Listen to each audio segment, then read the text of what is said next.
Welcome to the Real News Network. I'm Paul Jay. While Palestinian leader Mahmoud Abbas was visiting with President Trump in Washington, D.C. on Wednesday, a large protest was taking place in the West Bank city of Ramallah. The protest was in solidarity with as many as 1,000 Palestinian prisoners who are on hunger strike in Israel. The hunger strike, which began on April 17th and is indefinite, seeks to call attention to the over 6,500 Palestinian prisoners being held, many without charge, in fact, many children, and in terrible conditions in Israel. Television media has mostly ignored the action in the United States. The importance of the hunger strike should not be underestimated, however. It may be the start of a new phase in the resistance to Israeli occupation. Omar Barghouti, Israel's most prominent Palestinian prisoner, recently said, "Our chains will be broken before we are, because it's in human nature to heed the call for freedom, regardless of the cost." Also at the solidarity demonstration in Ramallah, speakers urged for a new wave of civil disobedience, or Intifada, against the Israeli occupation of the West Bank, which enters its 50th year. Now joining us to talk about the strike, the protest, U.S. media coverage of it, is Abby Martin, host of Empire Files on Telesur, which is also carried by the Real News Network. Thanks very much for joining us, Abby. Thanks for having me, Paul. So, Abby, you've done a show about the strike, the hunger strike. You were in Israel, Palestine, not that long ago. What can you tell us about what you found?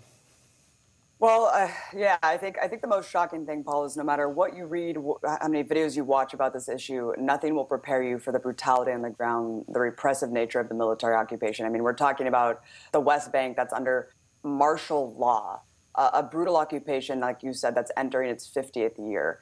And this hunger strike really is emblematic of what people are left. I mean, they're left just to use their own bodies, for God's sake, because of how many things are completely considered illegal. Let's talk about that. It's not just weapons, right? It's being a member of a political organization. It's handing out leaflets. It's if you're standing in a group of more than 10 people, that is considered illegal. You need actual permission from Israeli authorities. And so when these people are being rounded up for alleged crimes, there is no fair trial. They're simply put in prison for years and years and years. And it would be similar to an occupying soldier in Iraq arresting Iraqis en masse and putting them in U.S. prisons. These Palestinians are being held in Israeli military prisons under Israeli military law. And you know, the settlers are protected by the state, but Palestinians certainly have no rights at all, Paul. When we were there, I mean, almost everyone we talked to, everywhere we went, had been in prison. 40% of males in the West Bank and Jerusalem have served time in Israeli jails. And for things like sharing a photo of someone who has died on Facebook. So they're actually cracking down on social media more than ever before, where simply, and you know, not even incitement to violence or anything like that. It's simply people who've died, and they consider that an incitement. You know, you're encouraging people to I guess, die on behalf of the cause. And then they put you in prison for the amount of time that if you have a certain amount of shares or likes on the photo, then you will go to prison for that much time. It's completely outrageous. I mean, we were there. Hold on. The sentences, the sentences are linked to how big a social media footprint you have?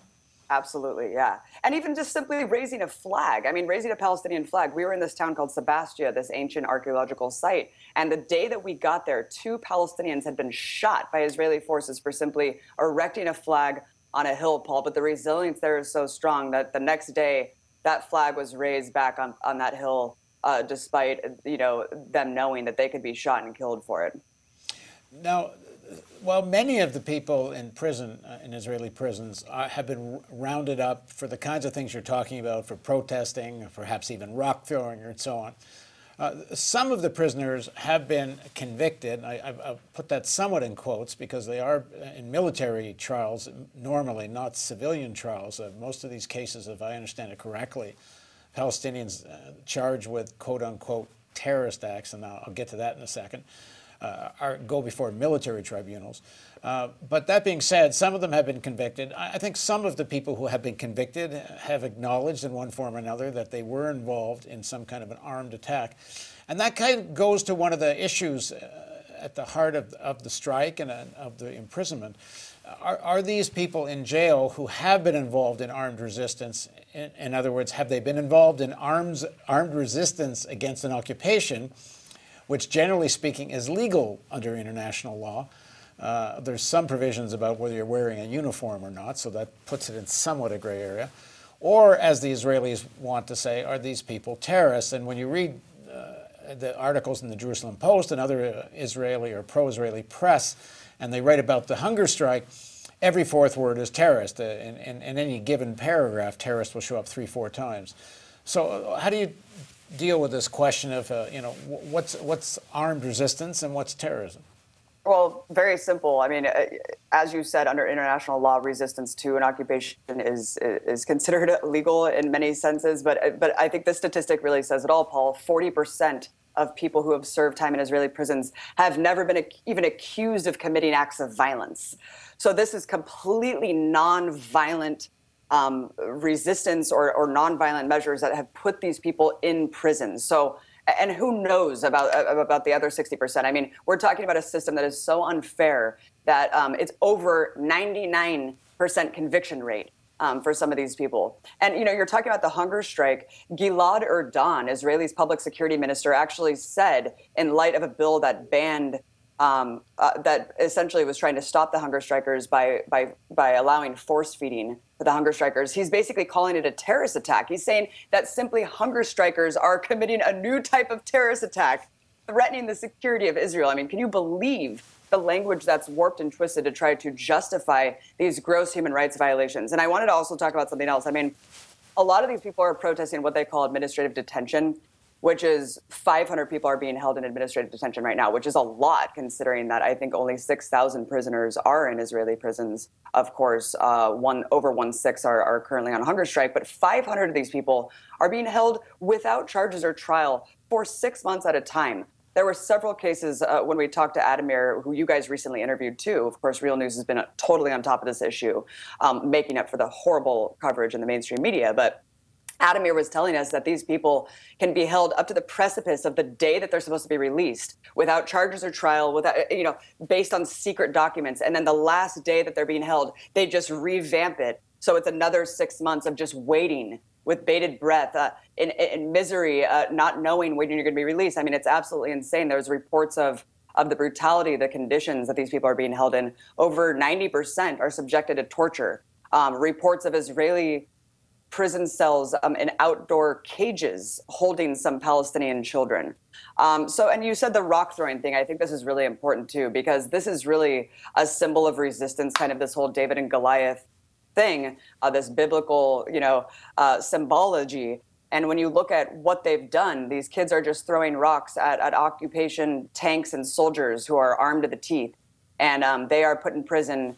It used to be below 3 years, and now the sentence is up to 20 years if you can prove intent to harm. And I'm sure these people can really just willy-nilly say, hey, if you're throwing a rock, you're intending to harm someone. So it's so repressive, Paul, that they're trying to crush it at such an early age, set an example at such an early age to say, hey, if you dare to resist, you will go to prison for life. And people there are so terrified of going to prison, and they're the main breadwinners for their family. I mean, it's a patriarchal society, and the men there need to be the breadwinners, and they can't afford to get locked up for 30 years. But yeah, going back to the whole political prisoners thing, I mean, a lot of these people are still in jail from the second Intifada, and they will be there probably for the rest of their lives. So that being said, what do you make of these calls for a new Intifada? Did you get a sense that was brewing, bubbling?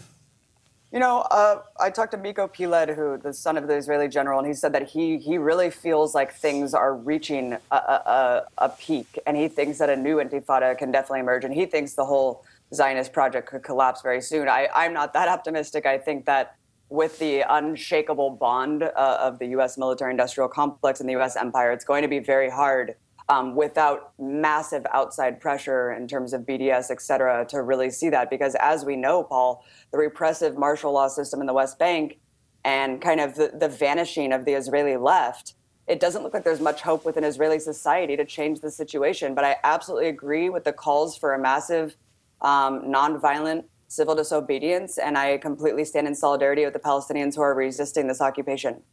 Now, there's been some controversy in the United States. A letter sent by all the senators, I don't think a single one didn't sign it, critiqued the United Nations for being anti-Israel, having an anti-Israel bias. It quotes Nikki Haley, the U.S. ambassador, in the letter. It calls for the United Nations to treat Israel as fair, not more, not less fair than it treats any other country, and says that, in fact, Israel is treated unfairly because it gets critiqued more than other countries. And Bernie Sanders was one of the senators that signed this, and he's been getting a lot of flack about this. It surprised, I think, a lot of people that were supporters of Sanders, because during the Democratic Party Platform Committee negotiations, Bernie Sanders appointed Cornel West to represent him there, and Cornel took a very strong position in support of Palestinian rights and waged quite a big and public fight to change the language of the DNC platform. And clearly he did that being endorsed by Bernie Sanders, but then Bernie signs this letter, which also indirectly critiques the BDS movement, the Boycott, Divestment, Sanctions movement. So what did you make of that? God, I mean, I can't say I was shocked, but I'm disgusted. Look, like we were talking before the broadcast, I mean, the Human Rights Council is completely absurd on its face, right? The fact that Saudi is a member, the fact that Saudi Arabia is even waging like human rights councils on behalf of women. I mean, it's completely vile and absurdly hypocritical. So in that sense, yeah, sure, of course, you should criticize Saudi Arabia. But when you look at the other biggest ally to the U.S. empire, which is Israel, and Bernie Sanders is kind of poo-pooing this, and subsequently after this letter was signed, he did this extensive interview with Al Jazeera, and it really bothered me, Paul, because he's sitting there saying, he's just completely shooing it off as if it's not a big issue. He's saying, why are people so obsessed with Israel? Oh, I'm sure you could tell your thousands of Palestinian constituents who have been ethnically cleansed and expelled from their homeland that this is an issue that they should be obsessed with, that they should be protesting the Saudi embassy instead because women can't drive. I mean, this whataboutism is absurd. This is one of the most gravest humanitarian crises in the world that we are funding with our tax dollars. So don't tell me that we shouldn't be obsessed with it and it's anti-Semitic to want to boycott a country that is one of the only settler colonial states that is openly ethnically cleansing people as we speak. It's a disgrace, Paul. And, the whole Keith Ellison smear campaign and Bernie Sanders smear campaign, they were called anti-Semites for daring to even speak about the Palestinians as they were human beings. So now we have this kind of 180 where Bernie Sanders somehow feels pressured to play all fields, all sides, where he wants to sign this letter. He should have been the only senator to not sign the letter. Because when you're calling BDS anti-Semitic, you are going down a very slippery slope to reveal that we have zero allies for Palestinians in the Senate. We have zero allies for Palestinians in the Congress. So that's really left up to the people, Paul. We're not going to look to the government for help on this issue. All right. Thanks for joining us, Abby. Thanks, Paul. And thank you for joining us on the Real News Network.